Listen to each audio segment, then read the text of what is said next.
Hello, YouTube. I am here to do my best books of the year. And also, I'm featuring my read. It is the Way Baby Yoda t shirt. It's so cute. I did not need it, but I also needed it, catch my drift. So, got my hot coffee beverage, and I will say that there is 10 physical books that I'm holding up, but two of them symbolize like a greater 15 books. Cosmere, and then I have a list of books that I don't physically own, so I either listen to them on audio or I did the ebook that I did the ebook version, so those also made it onto my top books of 2020. I had a really hard time even narrowing down the list to this many because I read a lot of really good books this year. The year was rough, but what it did do is give me ample time to read. So before we fully get into it and get started, I'm going to change my frame a little bit because I don't like all the DVDs. Anyways, there's DVDs. But I managed to read let me pull up the Goodreads and I'll post it on the screen. Here, I read 104 books this year, which is exciting, and I don't think read that many books before. But I read 42,599 pages, which is so crazy.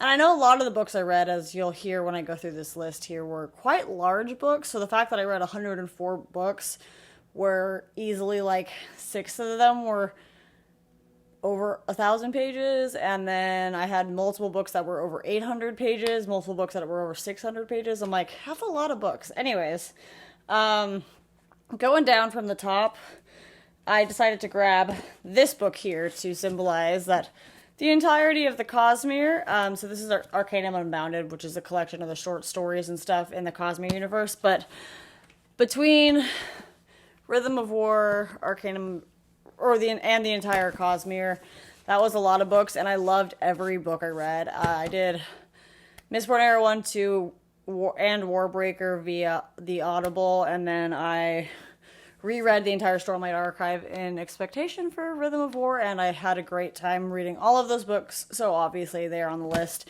And if y'all have been watching my channel for a minute, you know I definitely talk about those books quite a lot, so I don't know if I need to necessarily go into them again, but in a short synopsis, I gave most of the books in the Cosmere, and most of the books in the Cosmere, including the Stormlight Archive, 5 out of 5 stars. A few of them got 4 out of 5 stars, but there was not really much below that, in my personal opinion.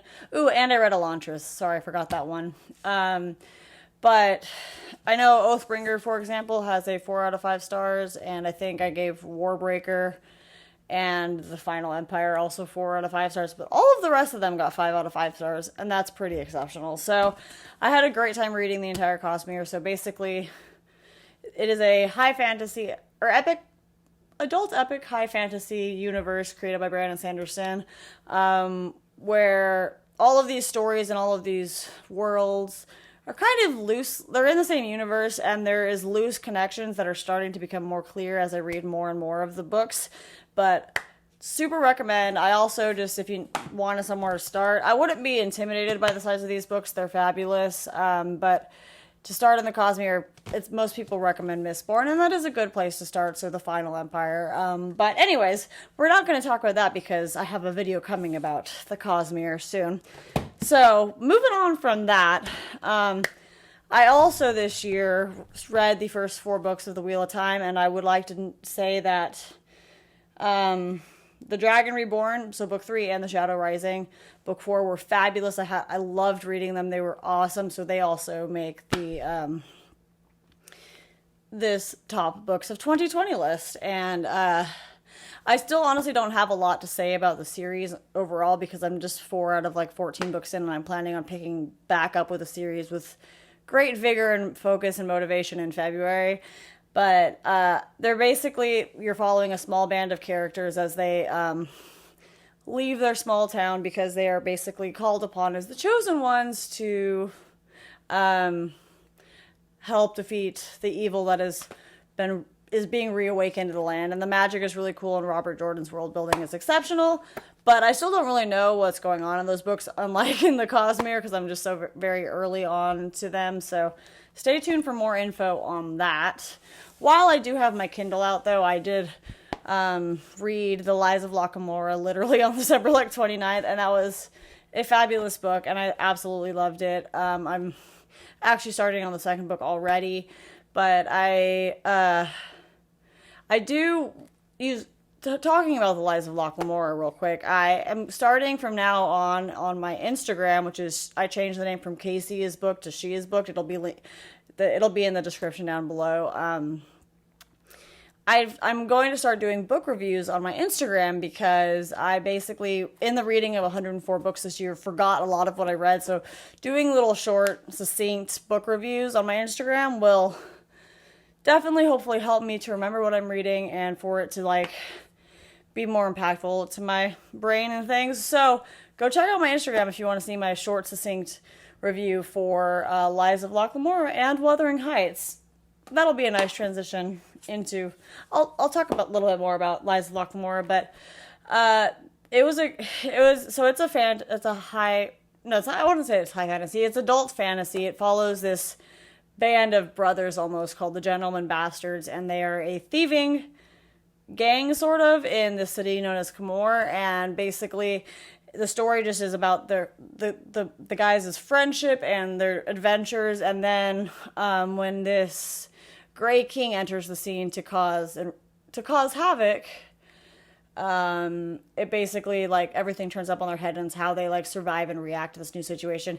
It was a hilarious book. I laughed out loud. I was not expecting to, and it's definitely dark, and it's definitely it is definitely fantasy, but I really enjoyed it after reading, like, the Cosmere and some of the Wheel of Time, how little magic there was in the book. There is some, like, sorcerers, but they're, like, the bad guys almost. So, Lives of Lockemore, so far, Gentleman Bastard sequence, I 10 out of 10 recommend. And the fourth book does come out in 2021, so I will be reading that when it gets there, assuming I like book 2 and 3, which I do so far. Okay, also from my Instagram, that I did, the Instagram post book reviews, I did review Wuthering Heights, and I would like to say that this is one of my favorite books of the year. It was a reread, and I missed a lot when I read it the first time, so I actually did the Joanne Froggatt, which is it's Mrs. Bates from Downton Abbey, and I love her. So she did the audiobook production was absolutely fantastic, and it really helped me to understand what was happening in the book, because when I read it the first time I was like, what do you mean this was kind of like a gothic horror novel? I did not even get that. So Wuthering Heights, you're basically following a few characters throughout multiple generations that just basically impose destruction and chaos upon one another, because all centering around the character known as Heathcliff, and there is romance, but it's like the romance is so destructive that it kills people, and it's a quite terrifying book, and the characters are all like they're all pretty decently evil, and I really enjoyed the audiobook production to help me notice some of these nuances, because dang, a lot happens and it is brutal. And Emily Bronte, you were ahead of your time, lady. So very cool, very good. Also on that book, there's more there's better thoughts there in my Instagram post. Again, go check it out down below. Moving on down this list here, I also listened to the audio of Where the Crawdads Sing by Delia Owens, and that was an amazing book. I absolutely loved it. You're basically so you're following this girl who has been basically abandoned by her family, and she is a very poor white young girl in the deep South, where I specify her race because this is like back in the day when there was lots of racism towards African American people, more so than there is today at least. And she's often grouped with those people because of her poverty and and just due to the fact that she is like white trash, to say the least. Again, this is not me saying that, this is what the book is describing her as. And it's her kind of story of like surviving on her own from the time she was a small child. And it's like her growing up and her love story with this particular character. And then there's also murder, so get ready for that. I'm spilling coffee everywhere. I'm not as cool as a Frolic Through Fiction who, like, you can't even see the top of my coffee and I'm spilling it on myself. Anyways, it was a fabulous book. And I did not expect the twist coming, and it's a great story of, like, self-learning and self-motivation and overcoming, stressful situations and things like that. So really, really recommend it. Also, if it wasn't obvious, these are not in the order I read them, and there's not an official, like, this is book 10 out of 10, this is book 9 out of 10, like, top rankings. So anyways, I'm just kind of going with the flow, and y'all are getting to experience my train of thought, which is something crazy today, clearly. So the next book I'm going to talk about is A Song of Achilles by Madeline Miller. Hold on. This is I didn't know what to expect, really, entering into this book. I didn't have a lot of expectations. I knew it was a different spin on a classic Greek myth. Not even a different spin. It's probably fairly accurate to what it is, but it's being retold in a more easily digestible fashion.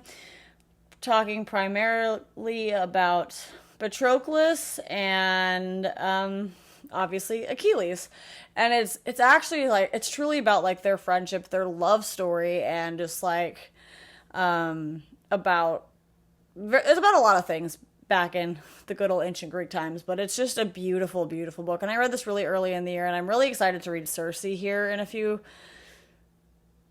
in some time. I don't know when I'm going to read it. I think for Buzzwordathon, which, by the way, my 2021 TBR, only TBR video I'm going to officially post as a TBR video will also be linked down below, where I talk about when I'm going to read Circe for the Buzzwordathon. I might read it earlier. I want to read it. So we'll see. But Song of Achilles was a beautiful book, and I don't honestly know how to describe it super well, but you should go read it. What's next on my... okay.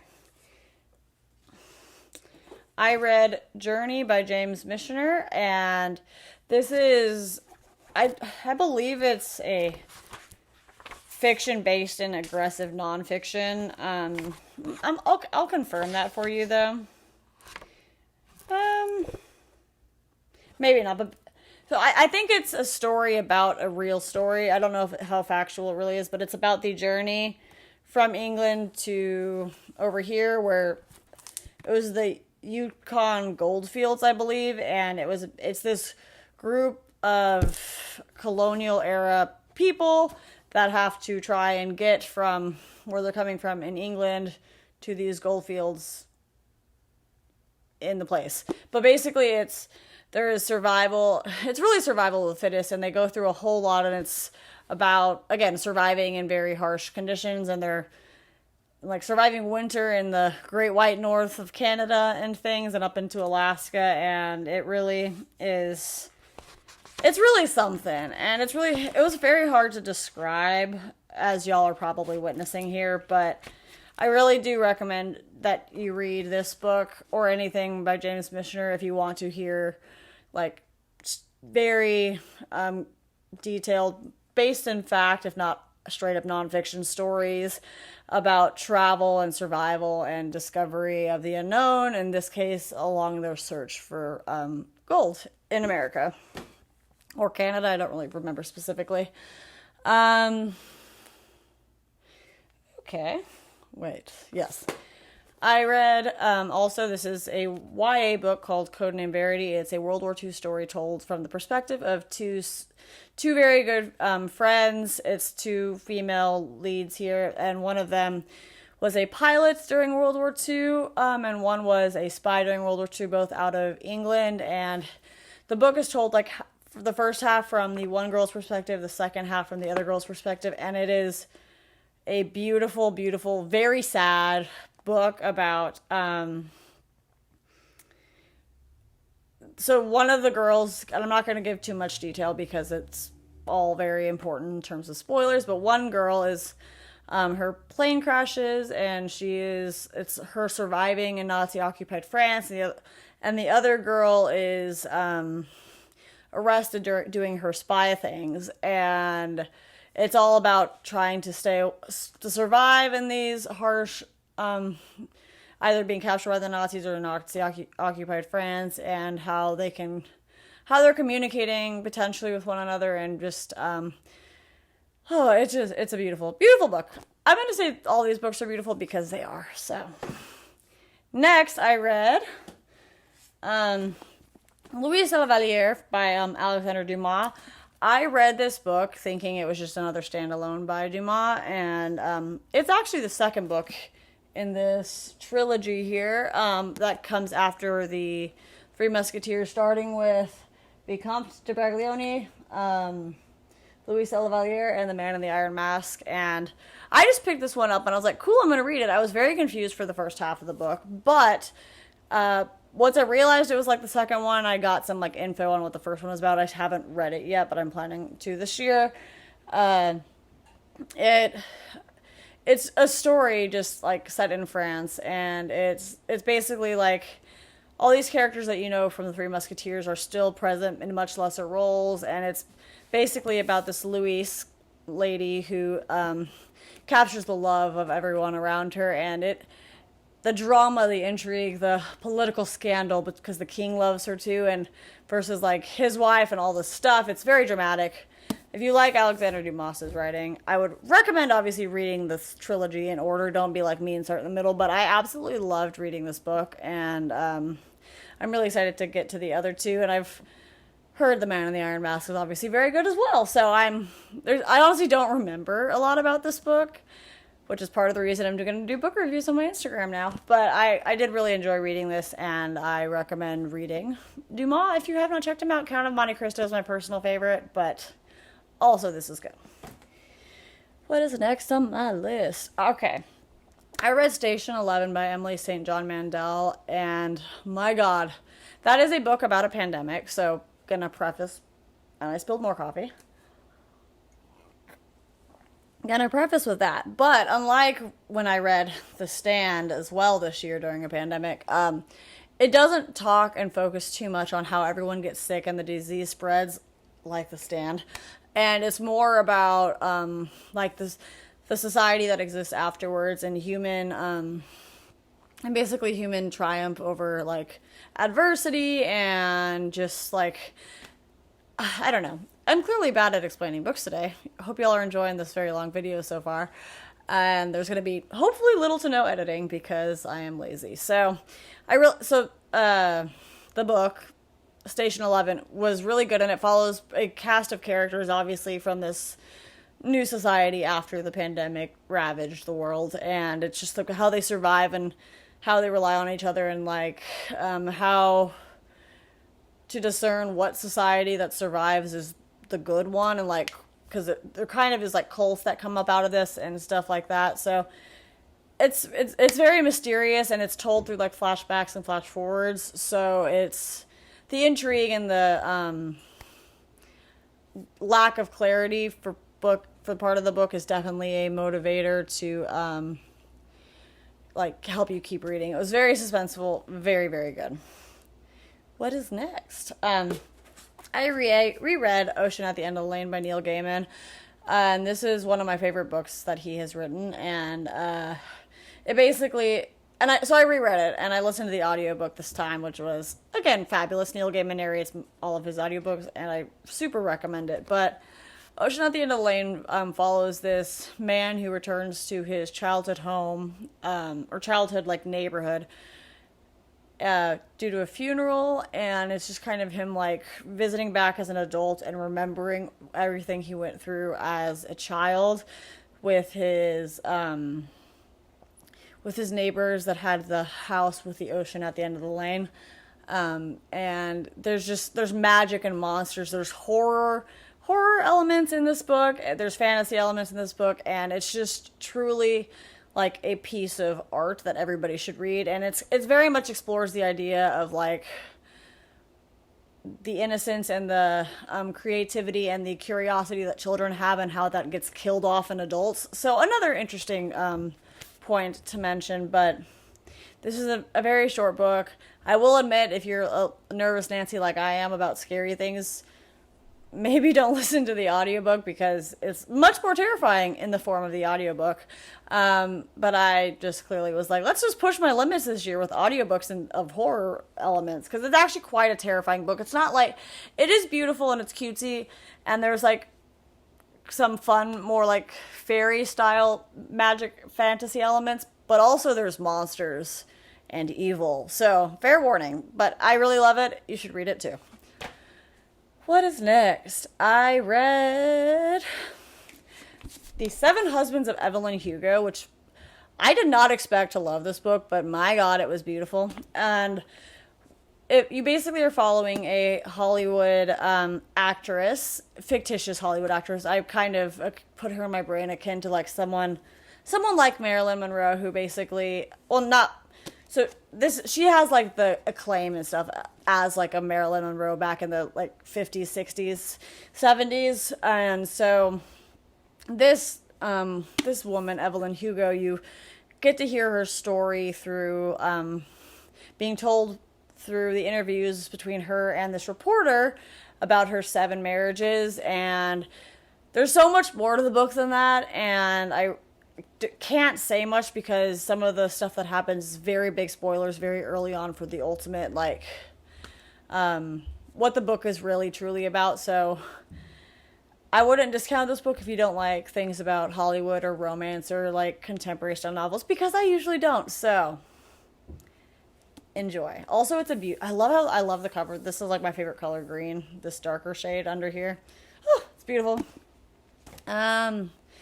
I then read Desperation by Stephen King. This is his Stephen King library edition. I got it at half price books for like $5. It's really pretty though, right? It's really pretty.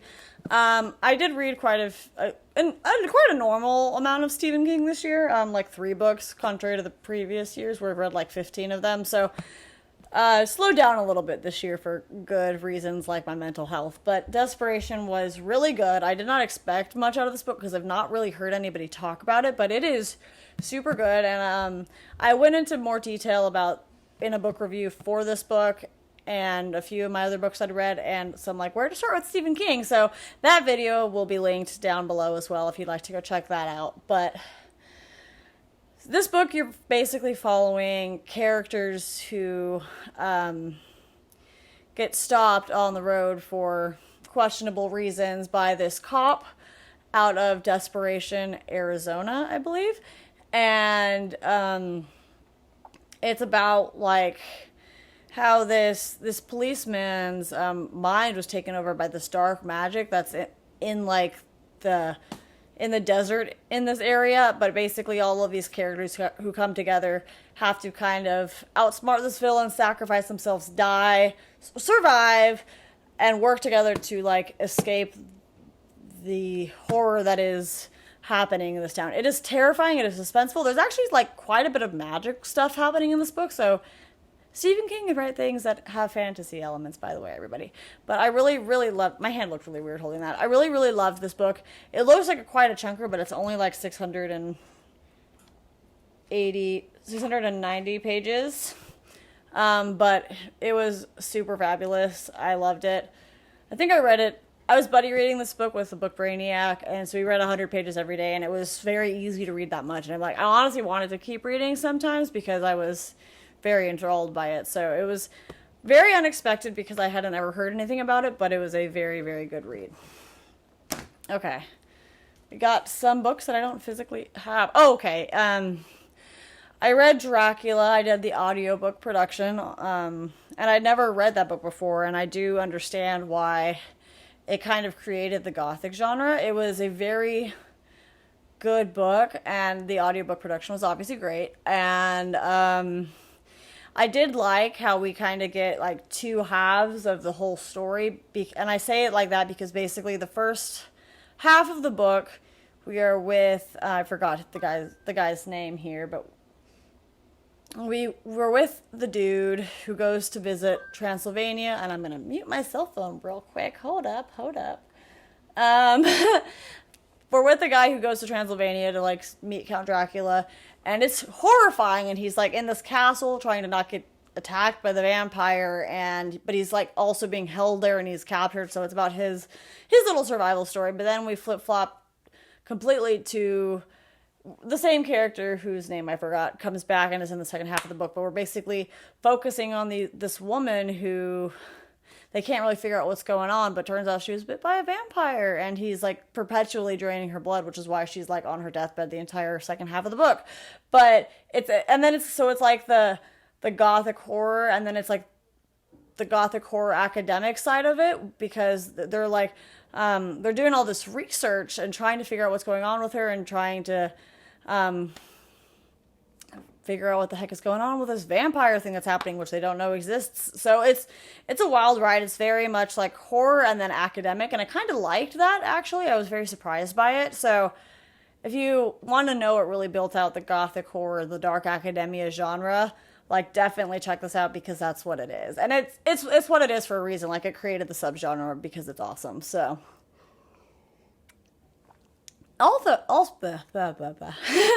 also in gothic news, I read Rebecca, because the Netflix adaptation was coming out. So Rebecca by Daphne du Maurier.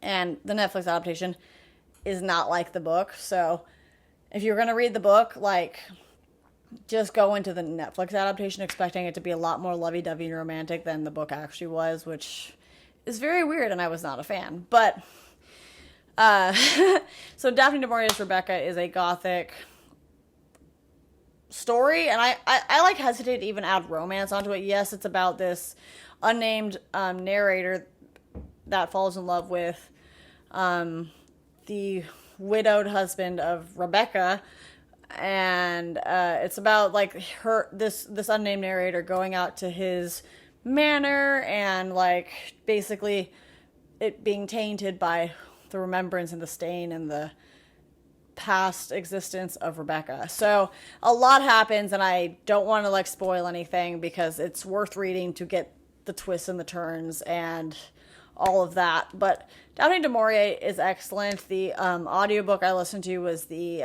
edition where it has some like ambiance in the background, so it's recommended to listen to like at full volume in a car or with headphones on, and my god, it was well done. And let me see if I can find that edition for you specifically while I ramble here for a second. But I really liked the book, and I have come into a lot of Daphne du Maurier books, and I'm very excited to read them here in the next year. So real quick, library.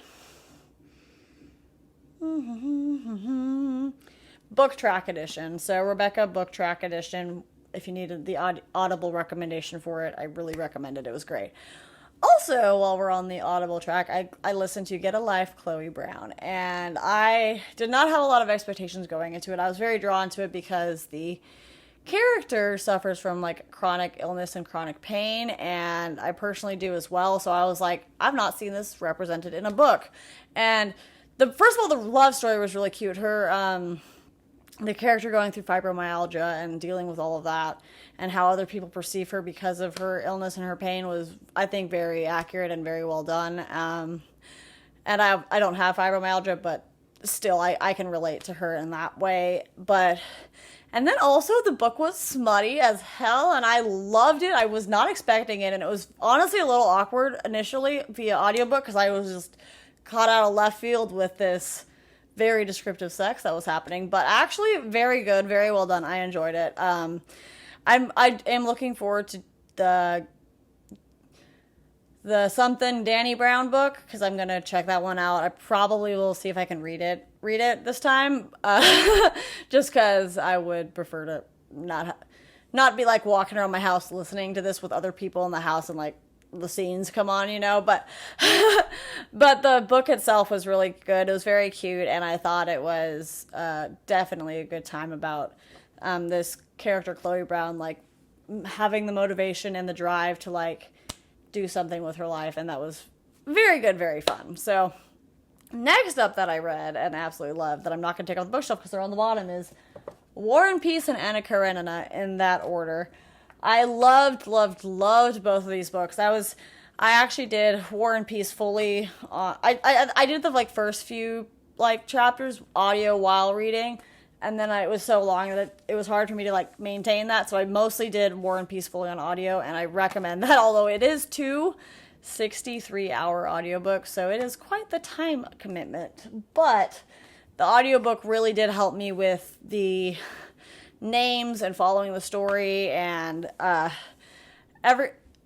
learned more about, in both of these books, about like Russian politics than I probably ever needed to know, and in Anna Karenina more about like farming and Russian peasantry than I ever needed to know. I'll talk about that one in a minute though. But for War and Peace, I loved the way that we got to see all of these families interact, and it was set during the Napoleon's failed 1812 Russia conquest. And I say Napoleon's failed because Russia also failed, just in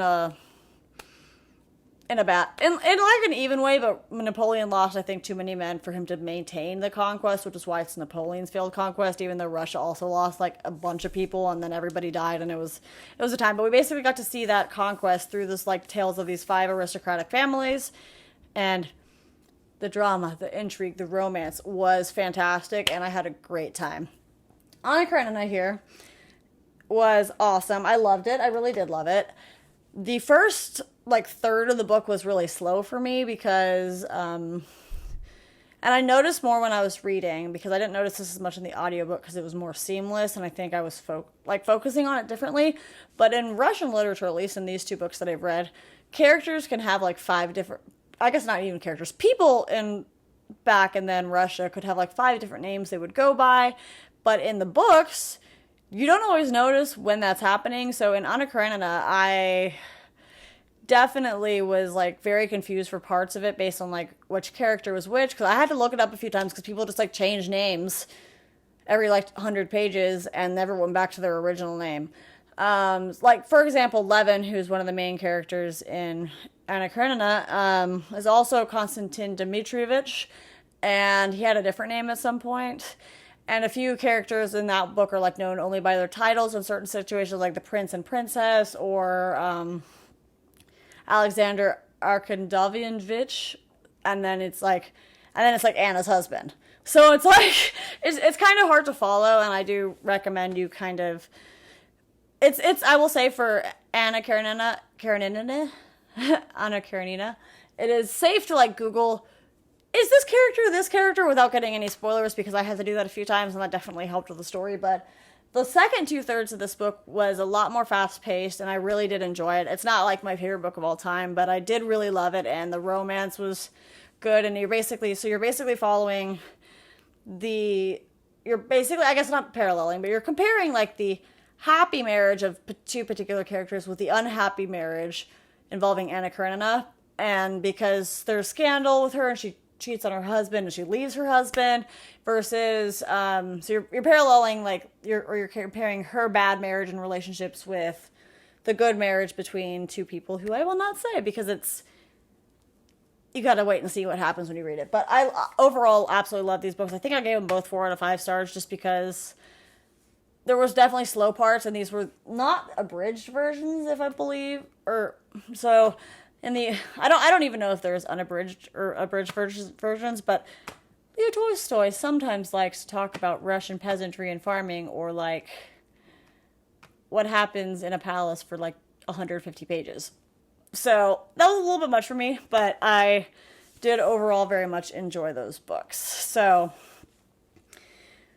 I've been ranting about Russian literature for a second. All right, so yeah, that is the books I read this year that I absolutely loved and wanted to tell you all about. I'm also kind of treating this as my end of year, like end of quarter wrap up, because I didn't really do a wrap up in October, November, December. And a lot of the books that are on this list, I did read